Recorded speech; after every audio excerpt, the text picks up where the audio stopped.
All I'm going to say is chapter 32. That's all I'm going to say, because that's when I just jumped. So, so I'll just leave that with you at home. Yeah. You know, spiritual warfare, spiritual realms is highlighted in this book. And so as she delves into the spiritual realm as well, I know I'm not a big fan of scary movies or things like that. But I was just like, Beth, where are you taking us?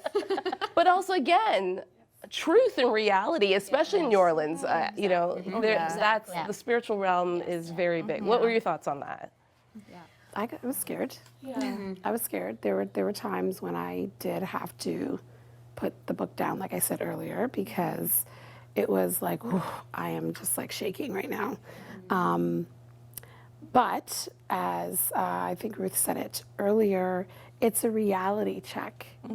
And so some of the, you know, the paths that some of the characters chose to go down, that is real life for many.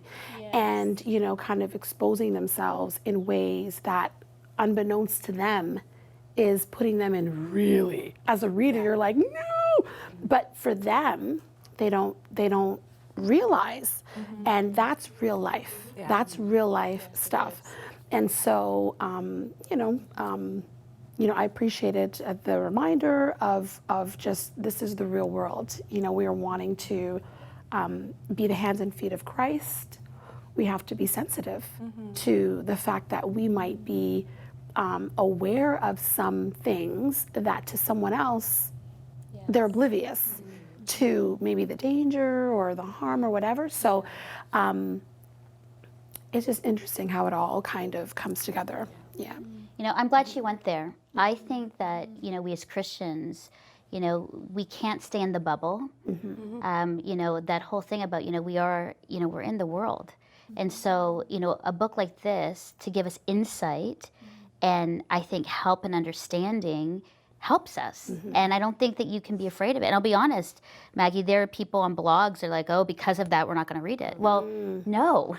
Like what we're saying is this is actually good for us as people who say we follow Jesus to know what's going on, pray, do due diligence and be intentional about how to help others, how to pray, how to support in your church, whatever it is. It's being informed. And I think as Christians, we do a disservice if we don't, you know, we don't look for, I'm not saying look for, but we shy away from being informed, reading, studying. That doesn't do us any good for the world if we're gonna reach them. And so I think I'm actually proud of Beth because it could have been the easy way to kind of gloss over and like it's like one page and then everything worked out. Or not even mention it. Or not even mention it. Or then they prayed and everything was fine. Right? Like yay, you know. But I think that takes courage. It takes courage for, you know, someone like Beth, who on the platform people see her as this way to then write this, but it also is great because it helps us. And I think that's a great part of the book.